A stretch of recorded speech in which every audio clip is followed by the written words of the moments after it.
আমাদের পক্ষ থেকে কাজটা হচ্ছে আপনাদেরকে সর্বোচ্চ সহযোগিতা করা, মানুষ যেন ন্যায় বিচার পায়, সুবিচার পায়। ধরেন এই মামলায় যে আলটিমেটলি তার সাজা বহাল থাকবে এমন তো কোনো কথা নাই। আপনার প্রপার ডিসপেন্সেশন অফ জাস্টিস সেটা হয়তো তার খালাস হতে পারে, কিন্তু তার এই জীবনের কঠিন সময়টা সে হয়তো ফিরে পায় না, সেটা আমাদেরকে ব্যথিত করে।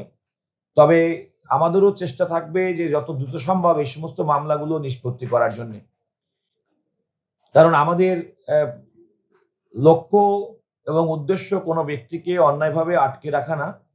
একটা মানুষ যেন ন্যায় বিচার পান, তিনি যেমন আসামি যেমন ন্যায় বিচার পান, আমাদেরকেও লক্ষ্য রাখতে হবে যে ব্যক্তিটা হত্যাকাণ্ডের শিকার হয়েছে, নির্মম হত্যাকাণ্ডের শিকার হয়েছেন, রাষ্ট্র যেন সেক্ষেত্রে যথাযথ বিচার ব্যবস্থা সুনিশ্চিত করে তার রাষ্ট্র এবং আইন অনুযায়ী তার যে দণ্ড সে দণ্ড আরোপ করে।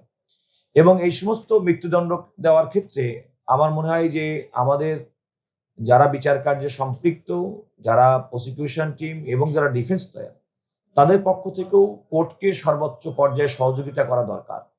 অবশ্যই ইনশাআল্লাহ। আপনার কথা খুব ভালো লাগলো শুনে।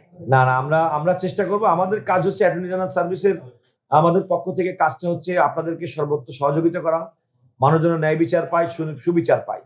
এবং সুবিচার নিশ্চিত করার ক্ষেত্রে যেমন আসামি যিনি প্রকোষ্ঠে নির্যাতন কারাবাসে আছেন তার যেমনটি, এবং যিনি কিংবা যারা এই হত্যাকাণ্ডে নির্মম শিকার হয়েছেন কিংবা অন্য ভিকটিম যারা, তাদেরও কিন্তু প্রত্যাশা তাদের প্রতি ন্যায় বিচার প্রতিষ্ঠিত হবে। এই দুটাকে সমন্বয় করার জন্যই হচ্ছে বিচার ব্যবস্থা, এবং সেই বিচার ব্যবস্থাকেই আমরা এগিয়ে নিতে চাই। আমাদের সার্ভিসটাকে আমরা আরো বেশি। আপনার কি কোনোভাবে মনে হয়েছে যে আমাদের এখানে ডিলে হচ্ছে? না, আমি তা বলি নাই। আমি একেবারেই মনে হয়নি। আমি মনে করছি যে মামলাগুলো আছে, আমি আমার জেনারেল পায়াস উইশ বলেছি। আসামিদের নির্জন কারাবাসের কষ্ট কিংবা একজন বিচারপ্রার্থী ব্যক্তি যদি কোনো কারণে, কারণ এই মামলাগুলোতে কেউ যদি খালাস পায় তার জীবনের এই সময়টা তো সে আর ফেরত পাবে না। আবার যদি কোনো কারণে একজন দোষী ব্যক্তি সে যদি বাইরে ছাড়া পেয়ে যায়, সেটাও কিন্তু সমাজের কাছে কোনো ভালো মেসেজ যাবে না। তো সুতরাং আমাদের এই দুইটাকে সমন্বয় করে সুবিচার নিশ্চিত করতে হবে, সেটাই হচ্ছে আমাদের উদ্দেশ্য।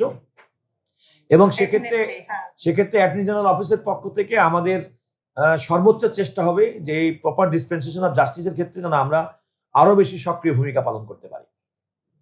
Thank you. জি, আমি তাহলে I take leave my lords. Of course.